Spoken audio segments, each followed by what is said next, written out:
Assalamualaikum warahmatullahi wabarakatuh. Kami dari kelompok 7 akan membawakan materi yang berjudul penggunaan bentuk-bentuk pragmatik dan relevansi tindak bahasa dalam pengajaran bahasa. Pertama-tama, perkenalkan anggota dari kelompok kami. Yang pertama yaitu Vivi Afifah Babil, NPM 012. Selanjutnya saya sendiri, Roni Nurmawan, NPM 013. Dan saudari Puspa Aryani Safitri, NPM 022. Rani Hanifah, NPM 028. Eka Savitri NPM 035 dan yang terakhir yaitu Ami Wandari NPM 067. Selanjutnya kami silakan pada pemateri-pemateri yang sudah mendapat bagian-bagian tersebut. Assalamualaikum warahmatullahi wabarakatuh. Nama Vivi Afifah Ababil, NIM 2019 464030012. Sebagai pemateri pertama, di sini saya akan mempresentasikan tentang penggunaan bentuk-bentuk pragmatik. Penggunaan bentuk-bentuk pragmatik. Yang pertama, bentuk lokusi, ilokusi, dan perlokusi. A. Lokusi. Makna ini merupakan makna kata yang menjelaskan atau menginformasikan suatu hal secara jelas tanpa ada maksud atau makna lain di dalamnya. Makna ini biasanya terkandung dalam contoh kalimat berita, contoh kalimat pernyataan, dan kalimat deklaratif. Contohnya yang pertama, Jakarta merupakan ibu kota dari negara Republik Indonesia. Yang kedua, saat ini para siswa tengah menjalani masa liburan semester selama 2 minggu. Yang ketiga, rumah Pak Broto ada di daerah Tebet, Jakarta Selatan. B. Ilokusi. Makna ini merupakan makna tersembunyi dari sebuah kata atau pernyataan. Untuk lebih jelasnya, contohnya sebagai berikut. Yang pertama, awas ada anjing gila. Kalimat tersebut bermakna bahwa orang-orang mesti waspada karena ada anjing gila yang sewaktu-waktu bisa menyerang dan menggigit. Yang kedua, khusus sekali pakaian yang kau kenakan itu. Makna ilokusi dari kalimat tersebut bahwa seseorang yang memakai baju yang kusut itu mesti merapikan bajunya atau menggantinya dengan baju yang lebih rapi. Yang C. Perlokusi. Makna ini merupakan pemaknaan atau sikap seseorang terhadap suatu kalimat yang dia dengar atau yang dia baca. Contohnya, yang pertama, jalan ini sedang diperbaiki. Ketika orang membaca kalimat tersebut, maka orang tersebut tidak akan melewati jalan yang sedang diperbaiki tersebut dan kemudian memilih jalan lain yang bisa dilewati. Yang kedua, zona khusus anak-anak. Khususnya orang dewasa membaca tulisan tersebut, maka orang tersebut tidak akan memasuki area atau tempat yang dimaksud zona khusus anak-anak. Mungkin itu saja yang dapat saya sampaikan. Terima kasih, saya kembalikan ke moderator. Baik, saya Rani Hanifah, NIM 2019 406403028. Di sini saya akan melanjutkan materi yaitu implikatur konvensional dan implikatur percakapan. Yang pertama, implikatur konvensional. Implikatur konvensional tidak didasarkan pada prinsip kerjasama atau maksim-maksim dan tidak harus terjadi dalam percakapan dan tidak bergantung pada konteks khusus untuk menginterpretasikannya. Seperti halnya presuposisi leksikal, implikatur konvensional diasosiasikan dengan kata-kata khusus dan menghasilkan maksud tambahan yang disampaikan apabila kata-kata itu digunakan. Kata penghubung tetapi dalam bahasa Inggris adalah salah satu dari kata-kata ini.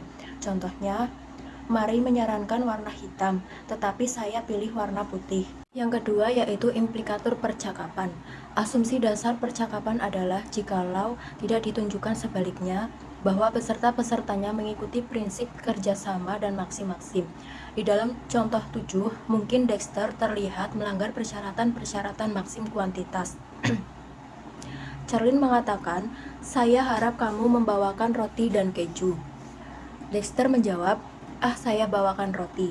Setelah mendengar jawaban Dexter, Charlene pasti berasumsi bahwa Dexter melakukan kerjasama dan tidak sadar sepenuhnya tentang maksim kuantitas, karena dia tidak menyebutkan keju itu.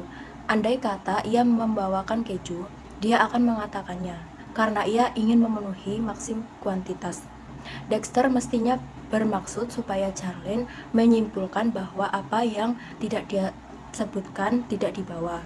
Baik, di sini saya akan menjelaskan tentang anafora adalah pengulangan bunyi, kata atau struktur sintaktik pada larik-larik atau kalimat-kalimat yang berurutan untuk memperoleh efek tertentu. Contohnya, Pak Karta rumahnya terbakar. Katanya menunjuk kepada Pak Karta desa yang indah, di mana ingatan masa kecil di desa itu teringat kembali. Itu menunjuk pada desa. Selanjutnya, katafora pengacauan pada sesuatu yang disebut di belakang. Katafora merupakan kebalikan dari anafora. Contohnya, pada katanya yang khas, ia mulai bicara. Katanya mengacu pada ia pada saat hujan gerimis. Ku teringat saat bersamanya. Sekian dari saya. Assalamualaikum warahmatullahi wabarakatuh. Perkenalkan, saya Puspa Aryani Safitri, NPM 022 Prodi Pendidikan Bahasa dan Sastra Indonesia semester 5. Di sini saya akan menyampaikan materi tentang penggunaan maksim-maksim dalam berkomunikasi. Dalam proses komunikasi, penutur berusaha agar tuturannya selalu relevan dengan konteks. Dengan kata lain, dalam berkomunikasi terdapat kaidah-kaidah yang perlu ditaati oleh penutur agar komunikasi yang dilakukannya dapat berjalan lancar. Kaidah-kaidah ini dikenal sebagai prinsip kerjasama. Grice menjabarkan prinsip kerjasama ini ke dalam 4 jenis maksim, yaitu kuantitas, kualitas, relevansi, dan cara. Dalam proses pembelajaran, guru mengadakan interaksi dengan berkomunikasi. Proses komunikasi yang terjadi antara siswa dan guru pastilah harus sesuai dengan kaidah-kaidah yang telah ditetapkan, sehingga komunikasi yang dilakukan oleh siswa dan guru dapat berjalan dengan lancar. Pematuhan terhadap keempat maksim Grice yang akan menciptakan proses komunikasi yang efektif dan efisien. Proses komunikasi yang seperti ini sangat dibutuhkan dalam proses pembelajaran. Komunikasi yang efektif dan efisien akan mencapai tujuan pembelajaran yang telah ditetapkan dan sesuai dengan alokasi waktu yang ditentukan. Sekian materi dari saya akhiri. Wassalamualaikum warahmatullahi wabarakatuh. Terima kasih. Selanjutnya saya akan membacakan materi yang berjudul Relevansi Tindak Bahasa dalam Pengajaran Bahasa. A. Penerapan relevansi tindak bahasa dalam pengajaran bahasa. Dalam kegiatan belajar mengajar bahasa Indonesia, selama ini biasanya digunakan metode dengan dengar atau ucap, dengan harapan agar siswa terampil menyusun kalimat-kalimat yang betul menurut tata bahasa Indonesia. Dalam kegiatan tersebut sering dilupakan adanya makna yang sesungguhnya pada tuturan seseorang. Padahal makna yang sebenarnya dari suatu tindak bahasa adalah makna perlokusi. Oleh karena itu, dalam kegiatan belajar mengajar bahasa Indonesia, terutama pokok bahasa dan keterampilan bahasa Indonesia dalam kurung pragmatik, harus diperhatikan adanya variasi-variasi tuturan. Misalnya, bagus sekali bajumu, sesungguhnya bermakna yang mengungkapkan bahwa bajunya tidak bagus. Iri hati karena temannya mempunyai baju bagus. Sekedar membesarkan hati orang lain dengan baju yang kurang bagus dan sebagainya. Terima kasih. Itu saja materi yang bisa saya sampaikan. Saya Eka Safitriani, NIM 035, akan melanjutkan pemaparan materi berikutnya, yaitu penerapan relevansi tindakan bahasa dengan pendekatan komunikatif. Menurut Bahman 1987, kompetensi komunikatif merujuk pada strategi yang dimiliki komunikator untuk memulai, menghentikan, mempertahankan, memperbaiki, dan meluruskan kembali komunikasi berbahasa seseorang. Salah satu pendekatan yang penting untuk diterapkan oleh guru dalam proses pembelajaran adalah pendekatan komunikatif. Pendekatan komunikatif adalah suatu pendekatan yang bertujuan untuk membuat kompetensi komunikatif sebagai tujuan pembelajaran bahasa. Juga mengembangkan prosedur-prosedur bagi pembelajaran 4 keterampilan berbahasa, yaitu menyimak, membaca, berbicara, dan menulis. Mengakui dan menghargai saling ketergantungan bahasa.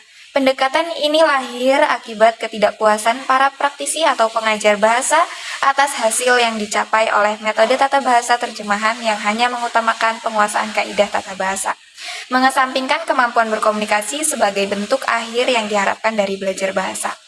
Pendekatan komunikatif merupakan pendekatan yang berlandaskan pada pemikiran bahwa kemampuan menggunakan bahasa dalam berkomunikasi merupakan tujuan yang harus dicapai dalam pembelajaran bahasa.